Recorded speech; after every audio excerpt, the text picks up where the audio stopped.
Calvary greetings, brethren. I bring you good tidings. I'm not here to preach. I'm here to wish you a happy Independence Day. It's the 60th Independence Day anniversary of our dear and beloved nation's great Nigeria, the land filled with milk and honey. Amen. 60 years is not a joke, you know. And just like a 60-year-old, we have come a long way with several great achievements. We are number one in so many things that you and I know. Some of this greatness wouldn't have been possible if not for the involvement of our great, young and dynamic leader. Thank you so much, sir, Your Excellency. I'd like to talk about something briefly, which is personal to me. Some weeks ago, there was this news about the government implementing a bill, the Cama bill.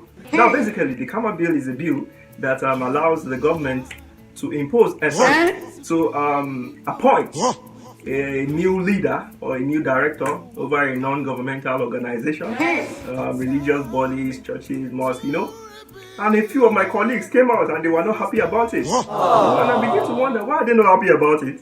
Because number one, we're in a country that has the citizens at heart. A country that has already provided a great enabling environment for you. You have access to grants, you have access to loans, you collect stipends monthly in billions of dollars. The country is heavily invested in you already. So why are you against this? I don't know. I'd like to apologize to the government on behalf of my colleagues. And most importantly, I'd like to appreciate the government for, setting their priorities right. This is probably the most important thing to do at this time, probably a matter of national security. You are already in a perfect system, so what else to do? A country that is probably one of the most secure countries in the world. Security in this country is perfect. We're in a country that has nationwide sophisticated free healthcare system. Nationwide. Some people say why the country we keep borrowing. But if we don't borrow, how do you think the government pays you those monies they pay every citizen every month? The government is heavily invested in taking care of its citizens. A country that has the welfare of its citizens at heart. Look, during the pandemic, did anyone die? No. Palliatives here and there, money here and there. A country that is heavily invested in building talent. Look at Anthony Joshua. Look at Adesanya Israel. Look at Usman. Making the nation proud. What are you talking about? A country that we don't need to pray to God to have electricity supply in our homes. Electricity in this country is 24/7. So what else do you need? It makes productivity much better. So why are we complaining about this Cama bill? I don't know. Number one country in the world with the lowest rate of unemployment. Millions and billions of jobs available for the youth. But they are all lazy youth. A country that is very caring and forgiving, that shares even its financial resources with other nations, with other kingdoms, like the animal kingdom. We have snakes swallowing our money, we have monkeys stealing our money, but we let them go, free of charge. Which other nation can do that in the world? Apart from this great nation, Nigeria. I hear a lot of people say, we are the giant of Africa, but we don't have the national airline. Now ask yourself this. If we have a national airline, Nigerian Airways, how will other countries like all these small countries, US, UK, Kenya, how will they come and make money by flying our citizens out? You see, this is a matter of consideration. We are very considerate country. No problem. Number one country in the world with the highest rate of sincere and honest politicians. Hey, bro, come on now, dog. A country where there is complete freedom of speech. Do you know we are talking A country with world-class 21st century accessible education nationwide, provided by the government.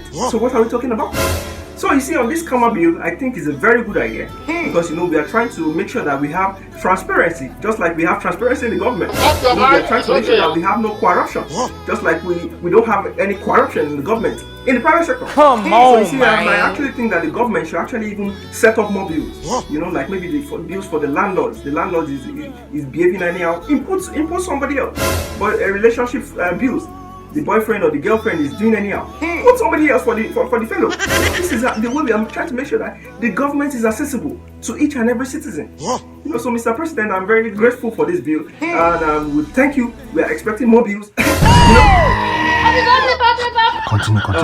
Oh my God. Anyways, like I was saying, Mr. President, we are very thankful for this bill, and we'll be expecting more bills. Thank you so much for this bill. My name is Chief Doctor Engineer Apostle Reverend Daddy G of Creativity, the presiding bishop of BAIBAI International Wisdom Ministry. Thank you so much. God bless me. God bless you. God bless the Federal Republic of Nigeria. Happy Independence Day to us. The land filled with milk and honey. Bye bye. Go and sit down. We're offline. Nice one. Have you got it? Okay. Yeah. Thank so you. just wait. And just manage this one for your transport. Don't worry, we'll still call you again. What? And can we post the video? You can post this. Man, know yourself. You don't know yourself. Okay, if we need you again, we'll still call you, okay? Can I be going, sir? You can go, you can go. Okay. You are a woman. A woman.